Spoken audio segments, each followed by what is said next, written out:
My name is Elizabeth Civil, and this is my persuasive speech. When you come to a stop sign, you're supposed to stop for a couple reasons. Number one, because it's the law. And number two, because if you don't, oncoming traffic can come and hit you. There are warnings on the side of cigarette packages that tell you the ingredients. They serve as kind of a stop sign because they tell you what ingredients are in them, and you should know from that how harmful cigarettes can be for you. We all know people who smoke or chew, and we've all been around it before. The ban of the sale or consumption of tobacco products could benefit America by the health of the people, and also it could benefit the environment. But it could also have adverse effects on the country and other areas. In this speech, I will go over some points on how the ban could improve the health of everyone, it could improve the environment, but we will also visit the opposing side of the ban. First, the ban could improve the health of everyone. First, it could improve the health of smokers themselves. Cigarettes are made from tobacco leaves, and according to the science of smoking, nicotine is in cigarettes, and nicotine is very addictive. When you ingest the nicotine, it gets into the nervous system, and the nervous system then releases chemicals such as dopamine. Also, according to the International Nursing Review, smoking is the #1 way in which tobacco is ingested. Smoking can cause also many different diseases, and I got this information from the health effects of cigarette smoking. It can cause different types of cancer, lung diseases, cardiovascular diseases, and problems during pregnancy for the mother and the child. Smoking can not only harm the smoker themselves, but can also hurt the public as well through secondhand smoke. And I got this information from the article, Secondhand Smoke. Smoke from cigarettes harms non-smokers too. And secondhand smoke is simply just smoke that people who don't smoke inhale from cigarette smoke.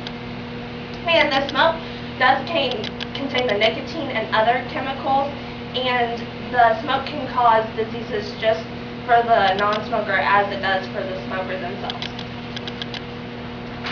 Some cities have tried to stop the effects of secondhand smoke by putting bans on smoking in public places.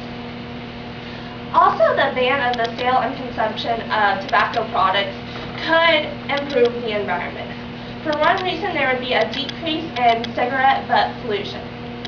Cigarette butts have to always end up anywhere. They can end up in a tray, or they can end up in the environment anywhere. And these butts contain poisonous chemicals such as carcinogens.